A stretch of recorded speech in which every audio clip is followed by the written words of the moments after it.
Hello and welcome to the OverAgers live from the Media Hub on RIOTradio.ca. I'm your host, Adam, and this show is all about hockey.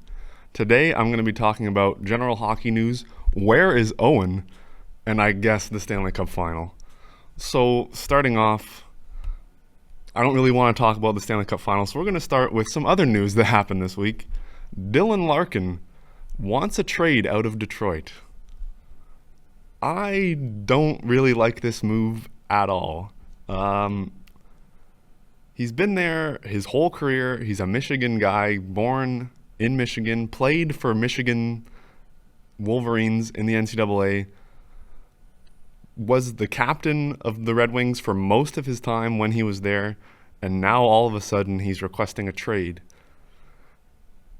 There's rumors in the background that it's something to do with him and Stevie Yzerman not getting along. Maybe he's unhappy that Yzerman didn't do more to try and get Quinn Hughes this season. Who knows? So that all kind of happened, and then of course Red Wings fans were freaking out. And then his 3-team list comes out, and the 3 teams, of course, Vegas, Florida, and Minnesota, all 3 have connections to either USA Hockey or just winning. So it kind of seems like in the background at the Olympics, maybe some guys were talking and saying, oh, these teams are good to play for. Or, well, Larkin's thinking, I already know guys on this team and this team. I'd want to go there. I just kind of think it's a little bit bold of Larkin to only give 3 teams, especially when all those 3 teams really don't have that much to give Detroit in a trade. So he's really kind of hamstringing Yzerman into really making not that great of a trade. But I also think that Yzerman's not going to back down from this. I mean, Larkin has a contract with the Red Wings. Yzerman is perfectly within his right to just say, I'll see you at camp. Like, sorry, you have a contract. Tough luck. And I wouldn't be surprised if he does that to start, especially if Larkin doesn't give him more teams, which I think he should do. But if he doesn't give him more teams, and those teams don't give him a good offer, what's Yzerman going to do? He can't just mess up the future of the Red Wings just because Larkin all of a sudden wants a trade. And I think really it just kind of sets a bit of a worrying precedent for the league if all these players are just going to be kind of like, we're not winning, I want out now. And I mean, he's the captain of the team, so I think a little bit you sort of set the tone, so you're kind of part of the problem. And he's a little bit, I think, ignoring accountability for that. And Red Wings fans are not happy about that in the slightest. And I don't blame them, because I would be very frustrated if that was something on the Flames. We did have something kind of similar happen back when Johnny left at the last minute, and then Tkachuk immediately after was like, oh, I want out too. That scenario to me is a little bit different, though. Still hurt, so I understand where Red Wings fans are coming from, but this just feels like so out of the blue. I mean, they had a good run this year. They were at first place in like the halfway point of the season, and then all of a sudden they just fall apart. So, I mean, that's the second year in a row at least that's happened. Maybe that's where the frustration from Larkin comes in. But I mean, you were on the team. You could have done something to maybe help not have that happen. But it's just a weird move, and I think it's got to be tough for Red Wings fans. And of course, the 3 teams are just always the teams that are involved. I mean, with the exception, I guess, of Minnesota, but that makes sense because of the Hockey USA connections. But Vegas and Florida, always, of course. But, I mean, if he goes to Florida, what is he going to be, their 4th-line center? Unless they trade Lundell or Bennett back the other way, which I don't think Florida would do that. Like, he's not going to bump those guys out of their spots in Florida. Vegas doesn't really have the draft or prospect capital to make a trade happen. And Minnesota traded everything to get Quinn Hughes. So maybe they have a little bit more left that they can give up, but I don't know. I think if I'm Yzerman, I'm asking Larkin for a couple more teams. And why wouldn't Larkin be interested in a team like Anaheim or San Jose? Like, they got very good young teams. They're on the come up. He could fit right in there, play with Macklin Celebrini or Beckett Seneca, and like, I think they honestly give a better chance at a Stanley Cup than potentially Minnesota or maybe even Florida, because they're losing Bob probably this offseason, and they're getting older, and they've been banged up. But we'll see what happens. I would think this is going to take a lot longer to work out than maybe Larkin would hope, and potentially he might even play some games for the Red Wings this season, which that would be the first home game if he is a Red Wing. That would be crazy, because he's going to get booed for sure. Red Wings fans are not happy with him right now, so that would be wild. Moving on to, speaking of wild, I heard there's rumblings around the league that Mike Babcock could potentially be coaching the Edmonton Oilers next season. I don't understand this move, probably even more than I don't understand Dylan Larkin wanting out of Detroit. Why would you hire this coach? The last two coaching positions he's had in Toronto and Columbus ended horribly. Columbus, he never even coached a preseason game before he had to resign after all that crazy "let me look at your phone" controversy that went on. I just don't understand. Unless McDavid, for some reason, was like, this is the guy that we need. And Babcock does have winning experience. I mean, he's won the Stanley Cup. He's won Olympic gold. So there's that. Maybe McDavid sees that and thinks this is the thing that we need. I still think that surely there's got to be better coaches out there. That just, I don't understand why you would not look at least to have a coach that doesn't have the baggage that Babcock does. Maybe he is a good coach, but he just brings so much bad press. You just don't really think that a team would want that, especially considering their fans are already kind of not happy with them after they got bounced in the first round this year. So just a weird move. But the good thing is, I think, for the league, the NHLPA has to allow him to basically be back in before this can happen.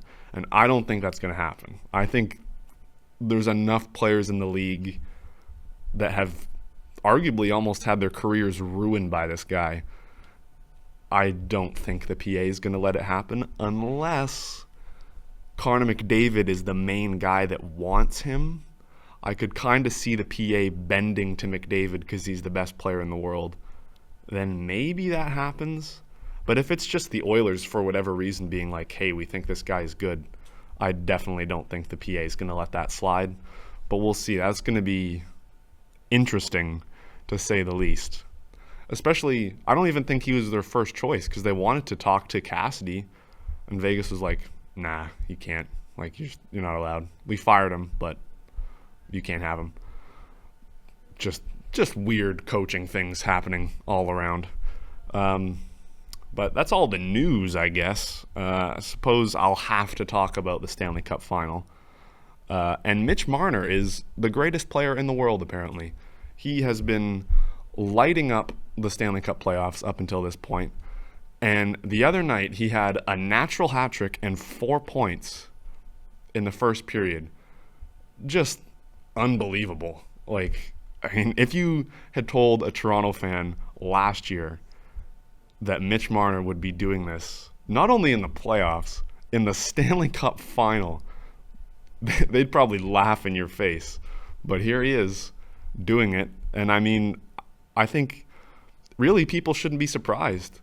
He has been unreal for Canada on the international stage, and he's been unreal for Vegas. So I really think what it points out is there was more problems in Toronto than maybe were being led on. And Marner clearly wasn't really the main part of those problems. Maybe he kind of fed into it when he was in Toronto, but he definitely wasn't the main source, because now that he's out, he's playing the best hockey of his career in the NHL. And it is kind of nice to see, as not a Leafs fan. I think it's pretty funny that this is happening, but it's just nice because he seems like a good guy, and he really had a tough time in Toronto. And it's just nice to see him doing well. A local guy, Durham guy, so it's nice to see that. The interesting thing about that, though, is if Vegas wins the Cup, and I think they're probably gonna, he said he's gonna talk about the dark times in Toronto. Whatever that means. Like, that is really, scary. I don't, what happened? Well, we all know a little bit what happened. It links back to Babcock, which is why I think that's really weird. But, I mean, who knows what else could have possibly happened to him in Toronto. I do think it's a little bit weird that he said he's only going to do it if they win. But I guess that's his choice. So I really don't want Vegas to win because they're just an awful franchise that don't employ good people. But that would be kind of the bright side if they do win, that we get to hear whatever the heck happened to Mitch Marner. Speaking of former Leafs, the other team in the Stanley Cup final, the Carolina Hurricanes, their goalie, Frederik Andersen, has not been playing that great. And I think this shouldn't really be a surprise because he wasn't playing that good against Montreal. Montreal just couldn't get more than 13 shots a game. So it was kind of shielding the fact that he was playing kind of shaky. Now that Vegas is able to break through that strong Carolina defense, he has not been coping well. So it's going to be interesting to see what they do there. They did put Bussy in at the end of the game the other night. Didn't work out for them in the end. But we'll see who ends up getting the start. Rod Brindamore had said at the start of the playoffs, if you see Bussy in the net, that means we're in big trouble. I would kind of say they're in big trouble now. Vegas, I haven't really been watching, as we said on the last podcast, because we here at OverAgers are not fans of the Vegas Golden Knights for sure. And who really cares about the Carolina Hurricanes? But you can't avoid what's been happening, and I'm still interested. So I've seen what's going on. It's going to be interesting to see how it plays out, because it seems like Carolina has finally, easy for me to say, found their match in Vegas. So they haven't really had a challenge like that in the playoffs so far. So it'll be interesting to see how they handle it. I think Vegas is just going to kind of keep rolling here and unfortunately win the Stanley Cup again. But we'll see how it goes. Speaking of Vegas, this is one thing that I definitely saw and was hard to avoid. McNabb took a puck to the face the other day. I think it glanced off his visor, but still, that's taking a slap shot to the face. Not fun. Immediately dropped to his knees and was grabbing his face and was trying to get off as soon as possible, obviously. But of course, being a hockey player, he comes back wearing a cage. He's all good. So that's just kind of average hockey moment. I mean, there was that clip that circulates all the time of Ovi. I think that was in the Stanley Cup final as well, where Ovi took a puck off the face on the bench, and it was like it barely even affected him. So, yeah, I guess that just confirms hockey players are built different, I guess. And that's what it takes to win the Stanley Cup. So, got to battle through that kind of thing and keep going. So, McNabb doing that, Vegas doing that. I just wish it was any other team, to be frank. As I say in my next point, who really cares about these finals? Clearly not Vegas. And the reason I say that is because I did catch a bit of the start of the game in Vegas, and they were showing, as Sportsnet does, they were showing the outside of the arena, and it looked like any other afternoon in Vegas. There was nobody out there. And I know it might be, oh, well, they took that shot earlier in the day. It was like 7 hours before puck drop. I know for sure if it was in Colorado or it was in Montreal or it was in any big hockey market, Boston, New York, Chicago, wherever, you wouldn't be able to move in the city on game day. And I think that just proves my point that Vegas fans are a bunch of casuals. And that's just another reason why I don't like that organization, but whatever, we can move on. They're going to win the cup, so good for them, I guess. Some people will care. In other news, the NHL draft combine happened recently, and there was some crazy questions. People being asked, if you were stranded on a desert island and someone had a water bottle, would you kill them to steal their water bottle? Montreal apparently gave players a brick or a stone or something and said, you can stand wherever you want in the room, and if you can throw it in the trash can, we might draft you. If you miss, we're not going to draft you. Okay, apparently 2 guys stood in the corner and missed, so I guess they're not getting drafted. I don't really know what those questions are accomplishing, but I'm sure one organization that was asking the perfect questions was Craig Conroy and the Calgary Flames, because they have a very important pick coming up for them at 6th overall, and we'll see what they do with it. Probably going to be Carson Karls, maybe Keaton Verhoff. Either way, they're probably getting a good defenseman.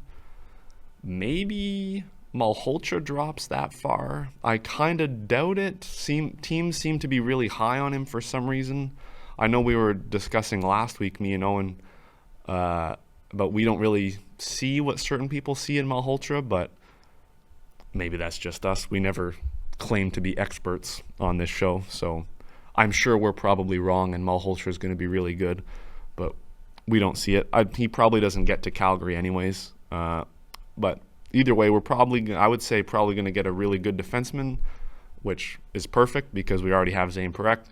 We already have Bristevich, so just another defense piece to add to the already pretty good young defense core we have in front of Dustin Wolf and Devin Cooley. I mean, really, I think the only thing that they need to continue with this great rebuild they've been on is just more forwards. So we'll see what happens with Cole Reshny. Sam Honzik just kind of needs to be healthy for a season. I think he looked good when he was with the team this year. Just the poor guy can't stay healthy. See what happens with Connor Zary. We were mentioning, I think a couple episodes ago, that he reportedly isn't sure about his future. I hope he ends up staying because I think he's going to be good for them.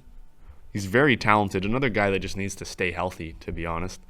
And I also think Huska needs to use him more effectively instead of putting him on the 4th line. But we'll see what happens there. If he has to go, maybe they could trade him for a pick or something, or another younger player.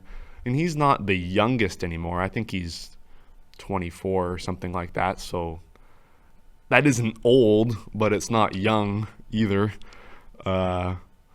Especially in the hockey world, where once you hit 30, you're kind of a dinosaur. So he's already approaching that for sure. But I like him. I hope he stays.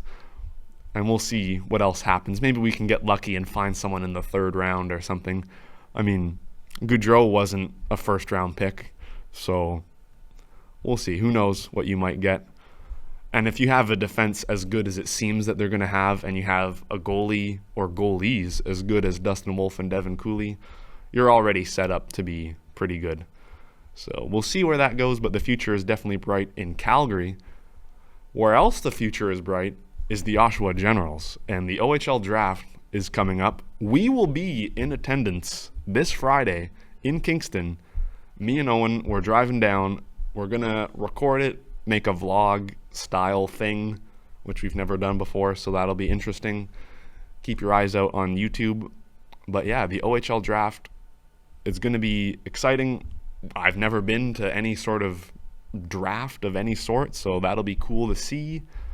And we're going to see whatever kid because they are kids, is going to be the savior of the Oshawa Generals.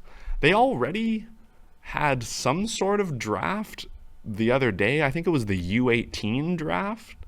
And they drafted this kid, Ethan Cava, who is 6'4" at 16, which is crazy. So he could still grow, obviously. So I don't know how tall this kid's going to be, but that is pretty crazy. Adding size is always good. And, I mean, I would just say excellent name. Cava. That's a good hockey name.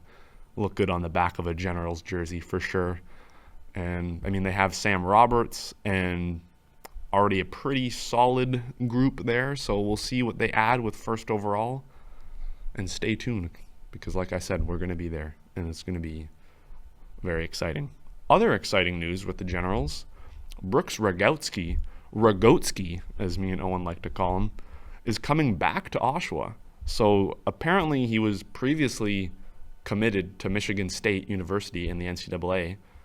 But at the NHL Combine, he was asked about it, and he said that he's going to come back to Oshawa. So that's awesome. He's a good player. We'd love to have him back. And it's interesting considering that so many major junior players now are making the jump to the NCAA pretty much as soon as they can. It's interesting to see a player coming back. And Oshawa actually had a guy last year, Noah Powell, that joined them at the end of the season and for the playoffs, he was at Ohio State to start the year, came to Oshawa, and then this year he's back at Ohio State. So it's going to be interesting to see how players approach that. Could be some, I guess, bouncing back and forth, it seems. I guess especially if the NCAA is definitely a bit of a jump because you're playing against men. So potentially if a guy goes and maybe he's struggling, I guess there's always the option for him to come back to the OHL or whatever other CHL league that he came from and then go back to the NCAA later. I'm assuming that this doesn't remove his commitment to Michigan State. Maybe he's just deferring it or something. But either way, having him back in Oshawa is awesome. So I don't really care what happens to Michigan State, to be honest. Sorry. All I know is he's a General. So that's good.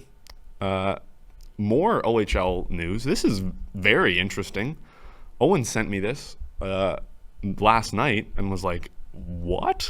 The Brantford Bulldogs selected goalie Sophie Yavankovich. Sorry, I probably butchered that. Which is only the second ever woman to be drafted to the OHL. So that's pretty cool. The other one was Taya Curry, who was drafted by Sarnia. So I didn't even know that could happen. Apparently it can, and that's really cool. So maybe she'll get some playing time. Brantford is a good team. Maybe she's the missing piece. I don't know. You need a good goalie. I mean, they're probably going to lose a lot of players through the draft and NHL and things like that, but who knows? I mean, it's just kind of cool to see, I guess. I didn't even know that something like that could happen, but why not? If she's good enough, might as well. It looked like she was already playing for a men's team this year, so clearly she can hang, no problem. So why not? Take the best player available. That's what you got to do. That pretty much covers all my notes. I'm trying to think if anything else I want to mention. I mean, the Stanley Cup Final is continuing. I've already talked about how little I care about that. Vegas is probably going to win, and that's unfortunate. But I don't know, it's not far from over, but hopefully Carolina can pull it out. I just think it would be nice for Taylor Hall and Mark Jankowski, Flames legend, who had a big goal the other night. Shout out to him and Justin for telling me about that because I haven't been paying attention. But so it would be cool to see them do well. I like Stankoven. I'd hope Carolina makes at least a bit of a series of this and doesn't just roll over and die. But maybe they will. I don't know. Vegas seems to just be all of a sudden on a roll. I guess one thing to talk about with Vegas is I'm assuming they bring Tortorella back if they win. Because technically Tortorella he doesn't have a contract for next year. So I'm assuming if they win the Stanley Cup, they probably give him a contract again. Or maybe they don't. Maybe they're just like, oh, thanks for the cup. See you later. That would be weird. But, I mean, who knows? Vegas doesn't really do loyalty like that. So they could just be like, yeah, thanks for giving us the cup and see you later. Who knows? Maybe they're going to bring back Cassidy, and that's why they don't want to have anybody talk to him. That would be insane. And I would not even be surprised because that's just what Vegas does. But, yeah, well, another thing about Carolina, it would be nice to see Brind'Amour win the cup. I mean, he's been there pretty much his whole, professional hockey career, whether it's a player or a coach. And he would only be one of very few people and the first in a really long time to win the cup as both a player and a coach for the same team. So that'd be pretty cool to see. Seems like a good guy. Just the Hurricanes are just kind of boring. But the lesser of two evils, as we talked about last week, definitely don't want Vegas winning. But yeah, other than that, there's really not too much news. It's going to ramp up here, hopefully, because we're going to keep our show going into the summer. So hopefully crazy stuff happens. We'll see what happens with Dylan Larkin. Maybe Mike Babcock is an Oiler for some reason, but I don't think that's going to happen. Either way, that's going to be crazy to see. And yeah, what will Calgary do? What will the Bruins do? I can't really speak on the Bruins too much without my pal here. But they got a lot of decisions. I guess they potentially could have been in on Larkin, but I guess he doesn't want to go there. So, sorry, Boston. They're fine, though. You got Elias Lindholm, Flames legend, so not a big deal. But yeah, I think that pretty much wraps it up. A bit of a short one this week. I'm kind of at a loss without my pal. I guess I'll explain a little bit what happened to Owen.